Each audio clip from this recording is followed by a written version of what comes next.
friends. Welcome to Sky House Herbs podcast. I'm Ashley Ellenboss, a clinical herbalist, and in this space, I share my knowledge and experience with plant medicine to help you on your own journey of healing and transformation. Join me in exploring the ancient wisdom of plant spirit medicine and how it can be used to heal the body, mind, and spirit. We'll talk to experts in the field and share stories from people who've been transformed by powerful plant allies. New episodes are released each Monday, so please subscribe. And now, let's explore this mystical world of plant medicine together. Hey everyone, before we jump into today's Herb of the Month video, I wanted to refer you to a friend of mine who has a new series out on Herb Rally. Herb Rally is a wonderful YouTube channel and platform for herbal education, and Jesse Wolf Harden has a new series on there. So I'm going to show you, let's hop on over to the Herb Rally site, and I will show you what kind of content they have here. So if you go to Herb Rally, I'll include a link in the description, but you can also go on over just by searching Herb Rally and take a look at this Plant Healer's Path playlist that they have. And they're pretty short, between 8 and 15 minutes. Things like there's no such thing as a master herbalist. Jesse talks about the dandelion resistance, curiosity, money, and herbalism. And there's about 10 episodes here that you all can watch if you're feeling like you're in the mood for a little herbal wisdom binge. So go on over here, check it out. Jesse is an incredible herbalist. He is an animist, lives off the grid, really great teacher. He's the host of the Herbal Medicine Confluence or the Good Medicine Confluence in Colorado every year. And I just adore him and his work. And Kiva Rose, his wife, is an incredible herbalist as well. So have a look and tell me what you think. And I'll be having Jesse on my channel next month, and we'll be talking about animism, druid medicine, and boundaries. Should be a really good episode. So stay tuned for that. In the meantime, enjoy your next video coming up in just a minute here on the Herb of the Month. Thanks, everyone. Hey everyone, today we'll be focusing on an herb of the month, and this month our herb is Madonna Lily, also called Easter lily. This plant is one that a lot of people don't know about, but I wish they did because it has a wonderful affinity to the female reproductive system, and not just for women, but I feel like even for men, it has this very moistening and cleansing action to the reproductive system. And I don't narrowly define the reproductive system as just the physical organs, but it also relates to the more metaphysical, or we could say the more symbolic parts of our reproductive health and wellness. Before we dive into all the rest of it, if you haven't already liked and subscribe my channel, actually subscribe my channel and like this video, please do. It really helps people find me. And if you like this video at the end, you can also share it. That always is helpful as well. So let's talk about Easter lily. Let's talk a little bit about its origins, where it comes from, who was using it, why they were using it, and a little bit more about how you might find it to be helpful this month in particular, as we're making our transition into autumn and through some pretty big transits with the full moon. I'm not going to go into a lot of astrology. If you want to learn more about the astrology, check out my husband's channel at Nightlight Astrology. And he has a lot of what's going on this month. So you can kind of pair the two, and that makes a pretty nice combination. So Easter lily, Madonna lily, I want to give you the Latin name because there are a lot of plants that go by these names. So Lilium longiflorium is the Latin name. We also have a few other lilies that are associated, that are very similar to this plant. One of the other ones is Canadeum. And so you might find that in like Greaves' book. She talks about that particular species of lily. But what we're talking about here is the bulb, the root bulb of this plant, and also the flower essence. So I'll give you the distinguishing features of each one because the medicines are a little bit different. Let's start off talking about this plant, where it grows. It likes to grow in rocky soils like limestone. It doesn't like to be super wet because it will rot. And this is sort of the interesting thing about roots, or about, I guess in this case, bulbs. is that when we think about the bulb, it's a membrane. It's like the skin. It's the skin around that holds the root. And what's really interesting about a bulb is that it's an enclosed unit, and right out of the bulb comes the stem and the leaves. So there's really not a transitionary point.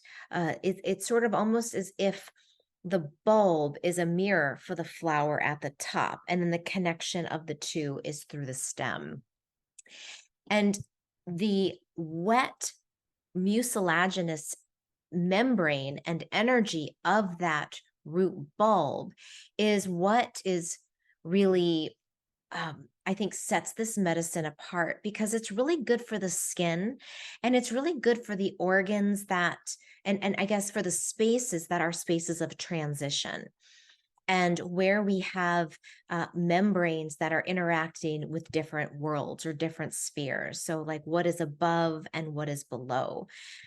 One of the things that Matthew Wood talks a lot about in his book, Seven Herbs Plants as Teacher, and I'll include a link in the description, is how this plant is really a plant of showing us how things that may appear to be opposite are also very similar, and how we can try to find the gray spaces in between rather than always having to live in a place of polarization.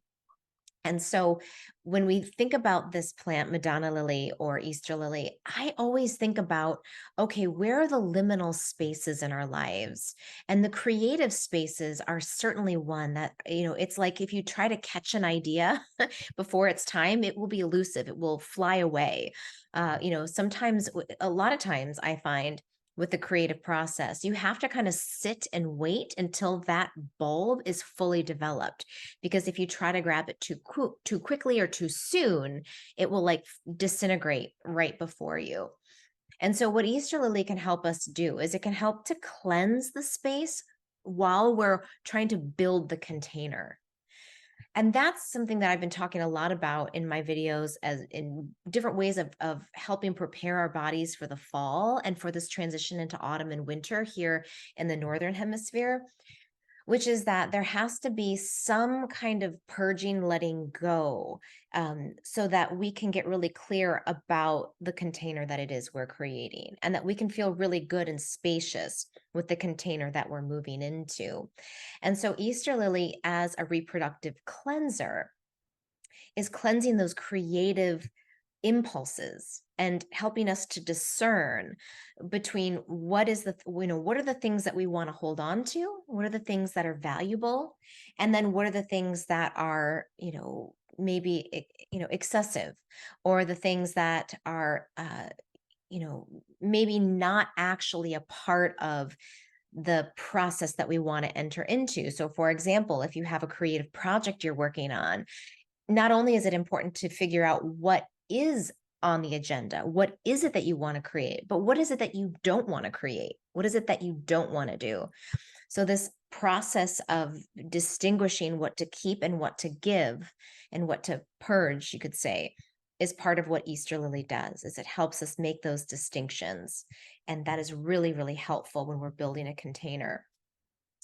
Another thing that Matthew Wood talks about is this plant as being really good for, I would say, kind of the Virgo type, the kind of hyper vigilant type of person that really only sees things in terms of black and white. Like it's either a hard yes or a hard no, and there's no in between.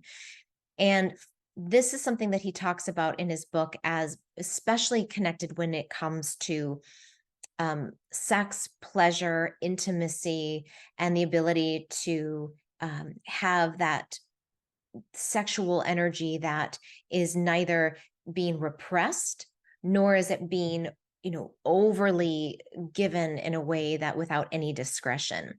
So he uses the story of Adam and Eve, and also the story of the Madonna and the Virgin Mary to describe this.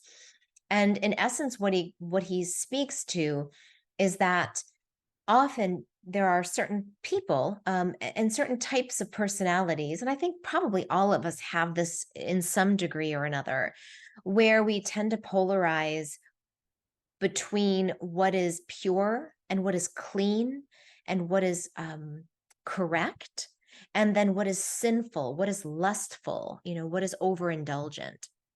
And a lot of times it can be this sort of swinging back and forth from one extreme to another. And I know a lot of people experience this in their 20s. It's very common for women and men to, indulge in sexual pleasures and then to pull back and refrain. And what they're trying to seek is that balance. Is where is that balance? Where is that place where there is an honoring, there is a acknowledging of the sacredness of the act, but there's also not not putting morality on top of it and, inducing feelings of shame or sinfulness and all of that, right? So one of the things he says is that Madonna Lily is really good at helping those polarities come into balance. And one of the things we know as creatives, if you're a creative, I'm assuming you're a creative, is that there's always a push and pull with the creative process. It's like, two steps forward, one step back. So there's always these dynamics where we feel, we get pulled into the process and then there's a pause and pulled in and a pause. And that flow is part of healthy life force. And that's the way nature intends things to move. Even in the way that a flower blooms, it doesn't often just bloom out. Some do, but a lot of times it's a pulsation. It's a little opening and then pause, and a little opening and then pause. And so this is something that Madonna Lily teaches us, is what does that process look like for you?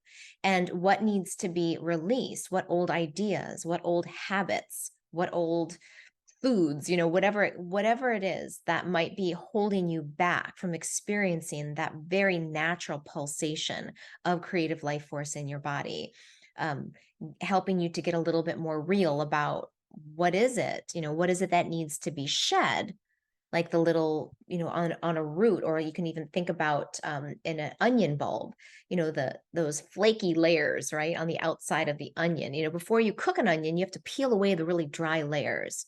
And so what are those dry layers that are maybe now, as we enter into the fall, or if you're on the Southern Hemisphere, as you enter into the spring, need to be sloughed off so that you can get to the meat of the bulb, of, like, where the juice is, where the power, where the color, where the scent, where all the real juicy parts are.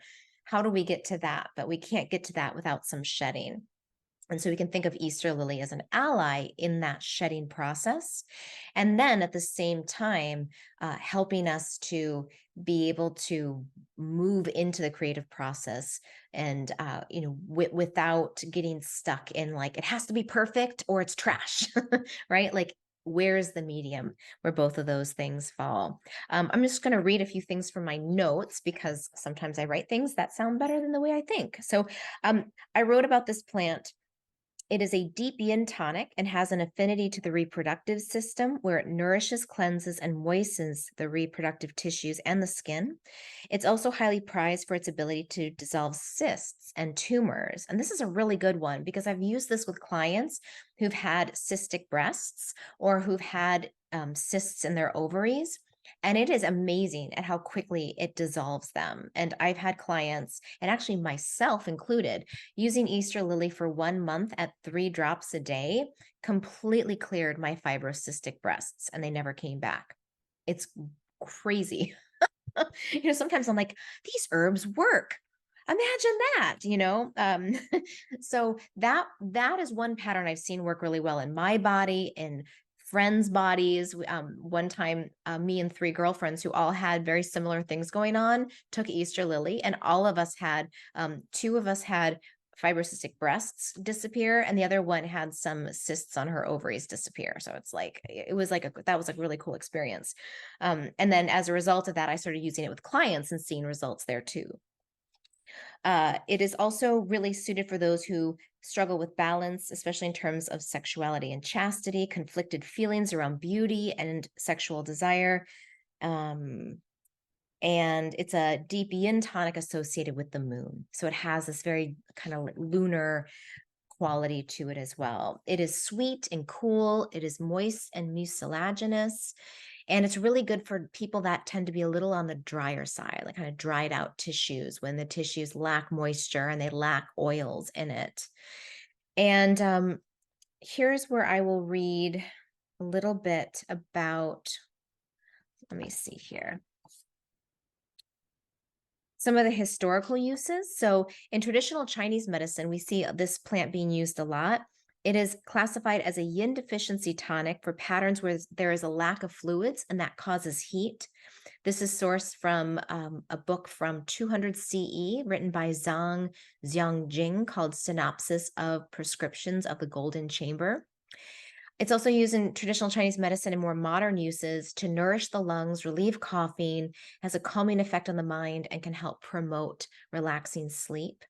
Nicholas Culpeper, who was an astrologer and herbalist in the 17th century, he wrote that it's used in conditions that dissolve, like dissolving and ripening cysts and soft tumors that are benign anywhere in the body. And it's used internally for fevers, dropsy, ulcers, and to aid in labor. I also really like to use the flower essence. One of my friends who lives out in California in Mount Shasta makes an amazing tincture. She's the only one I found who makes a blend of the root bulb tincture and the flower essence. And the flower essence is amazing. And that can be found throughout the world. So you probably will be able to find that if you live in Australia or throughout Europe. You can probably find the bulb as a tincture or a powder in most countries in like a Chinese herb store. But finding the combination of the two. So her name is Kara, and her company is called Bear Wallow Herbs, and I'll include a link as well in the description if you want to get a bottle. It's amazing, and that's the one that I use with my clients and I use personally. So the classical dosage, I use a lower dose because I feel like this is more of an energetic action. It is very moistening, even at a low dose of 3 drops. So I would recommend starting with 3 drops once a day and then increasing to 3 drops twice a day. And try that for a month and see how that feels in your body. And you might find that, even though it seems weird that such a small amount would make such a drastic change, plants work like that. A lot of the way plants work and life works, we don't understand, but it does. And we have a lot of evidence supporting that. So we just roll with it. So that's what I have for you all today. I hope that was helpful. If you have any questions, please feel free to leave them in the comments section. And always, like this video if you liked it. If you didn't, send me feedback. Let me know what I can do better. And I'll see you all again soon with more herbal content.